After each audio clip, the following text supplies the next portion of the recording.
दादाला लोकेशन माहिती आहे, मी निघतो लगेच. थांब थांब, मी सुद्धा येते तुझ्याबरोबर. मला इथे असं या अवस्थेत नाही राहता येणार घरात. मी तरी सांगत होते ना दोघींना, नका जाऊ बाहेर, नका जाऊ. अमृतासाठी चांगला काळ नव्हता. मला ठाऊक होतं ती जर का बाहेर गेली तर नक्की काहीतरी घडेल. उगाच गेल्या ह्या पोरी बाहेर. आता जे घडून गेलंय त्यावर चर्चा करण्यात काही अर्थ आहे का? जे घडलंय ते निस्तरायला हवं ना. सारंग हे बघ, डोंट वरी, मला खात्री आहे सावलीला फार काही झालं नसेल. शी इज अ स्ट्रॉंग गर्ल. निघूया आपण. मी पण येते तुमच्यासोबत. नाही, तू नको येऊस, तू घरातच थांब इथे. म्हणजे काही लागलं केलं तर कोणीतरी असायला पाहिजे ना घरात. आणि शिवाय काही पाठवायचं असेल बाहेर तर तू अस इथे. आणि हो प्लीज माझ्यासाठी जरा देवाकडे दिवा लावशील. चल निघतो आम्ही. चल चल. सिस्टर ऐका ना, मला तुमचा फोन द्या ना, मला घरी कळवायचं. सॉरी मॅडम, येथे मोबाईल अलाउड नाहीये.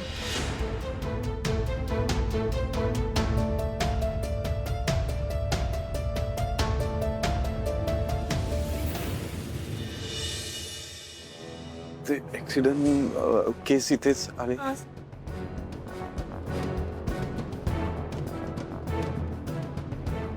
यांना विचार. मॅडम ऐका ना, ऍक्सिडेंटची केस आत्ता आली आहे. तुम्ही महेंद्र आहे ना? हो. सावलीताई तिथे आतल्या रूम मध्ये आहेत, त्या रक्त देत आहेत. त्यांना रक्त देतात म्हणजे तिला खूप लागलंय का? हो हा, या तुम्ही या. चल. सावली, हे बघा, तुम्ही उठू नका, आराम करा, नाही तर अशक्तपणा येईल. मला भीती वाटते. काय झालं? ऐक तुला तू शांत हो. खूप त्रास होतोय. कुठे लागले बाळा? कुठे लागले सांग ना. आणि अमृता कुठे? म्हणजे ती अशी अवघडलेल्या अवस्थेत एकटीच तुला घेऊन आली इकडे? काय बोलताय तुम्ही बाबा? वहिनी मला नाही, मी वहिनीला इथे घेऊन आले. काय? अपघात वहिनींचा झाला. काय? अमृताचा? हो. कुठे आहे ती? त्या आयसीयू मध्ये आहेत.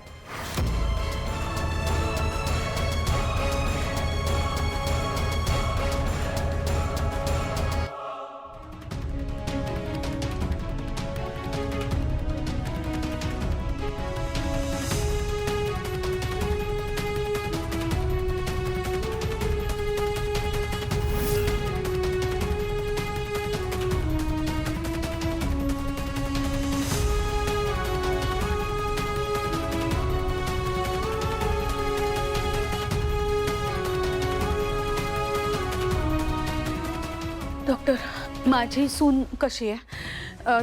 ती बरी आहे ना? फार काही सिरियस नाही ना? त्यांची कंडिशन खूप क्रिटिकल आहे. जखमही खोलवर गेली होती, पण आम्ही टाके घातलेत. रक्तही खूप गेले. पण धोका टळलाय का आता? हे बघा, त्यांना शुद्ध आल्याशिवाय मी काहीच कन्फर्मेशन देऊ शकत नाही. ते अंडर ऑब्झर्वेशन आहेत. नशिबाने रक्त मिळालं म्हणून पुढचा धोका टळलाय. Thanks to her. यांनी वेळेत रक्त दिलं नसतं तर गोष्टी खूप कठीण होऊन गेल्या असत्या. हे बघा, प्लीज तुम्ही आता इथे गर्दी करू नका. पेशंटला आरामाची गरज आहे. मी जाऊन जरा भेटू का तिला? प्लीज प्लीज एकदा प्लीज प्लीज. ठीक आहे. हां, पण कोणीतरी एकानेच जाऊन भेटा. आणि हो, जास्त वेळ बसू नका. हो चालेल.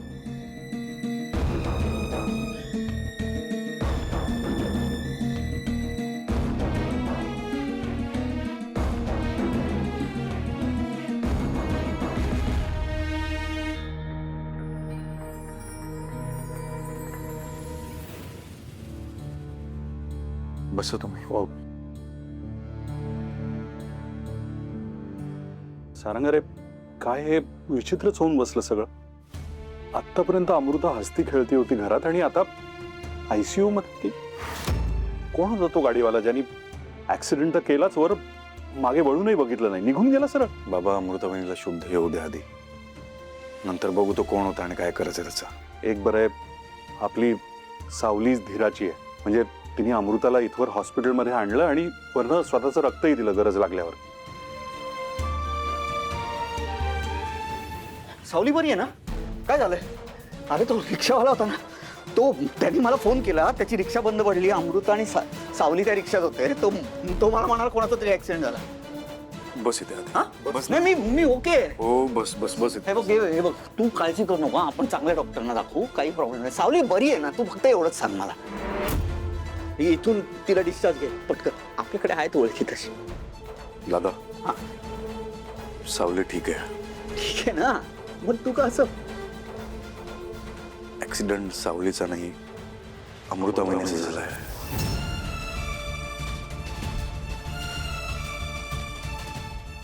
अमृताला लागलं? असं कसं शक्य आहे? अमृताला कसं लागेल? अमृताला बस कुठे? बस बस अमृताचं सांग. अमृताला लागलं?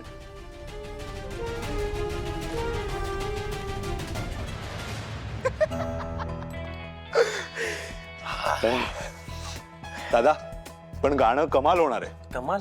अरे क्लास होणार आहे, क्लास. पण तू आता सेलिब्रिटी होणार. सोहम मेंदळे सेलिब्रिटी, क्या बात है यार. अरे दादा असं काही नाहीये रे सेलिब्रिटी वगैरे. ए पण तुझं गाणं पहिलं आलं ना तर मला पार्टी पाहिजे, समजलं?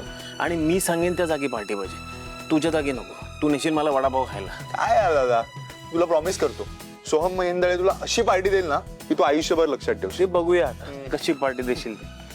अरे दादा बरं झालं तू आलीस. तू जा आणि सावली वहिनीला बोलवून ये. काय आहे, उद्या आमचं रेकॉर्डिंग आहे ना, तर त्यासाठी तिला थोडे इन्स्ट्रक्शन द्यायचे. सोहम, नील दादा, सावलीचा ऍक्सिडेंट झालाय. काय ऍक्सिडेंट? कसा आणि कधी झाला? कुठे झाला ऍक्सिडेंट? तिला जास्त लागलंय का? मला नेमकं काहीच माहित नाहीये, पण आत्ताच मॉम, डॅड आणि सारंग घाईघाईत निघाल्यात हॉस्पिटलला. नील दादा मला काय वाटतं माहितीये का, आपण डायरेक्ट हॉस्पिटलला जाऊया. तसं इथे थांबून काय होणार आहे? तारा कुठल्या हॉस्पिटलमध्ये ऍडमिट आहे सावली वहिनी? मला काहीच माहित नाही रे. कोणाला तरी फोन करून विचारा, ऍड्रेस घ्या आणि मग जा. एक मिनिट कर, मी सारंगला फोन करतो. थांब. लगेच कर.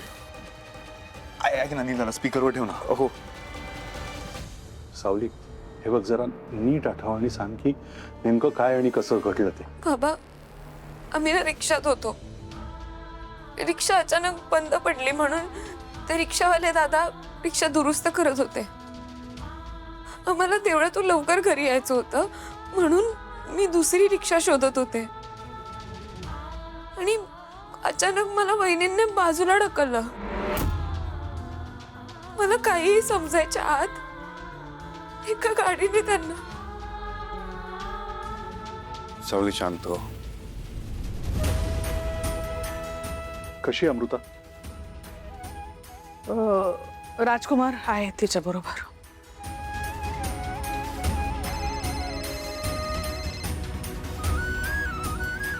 नील बोल. सारंग, अरे सावलीचा ऍक्सिडेंट झाला ऐकलं मी. बरी आहे ना ती? काय झालं तिला? सावली ठीक आहे. नील, अमृता वहिनीचा ऍक्सिडेंट झालाय.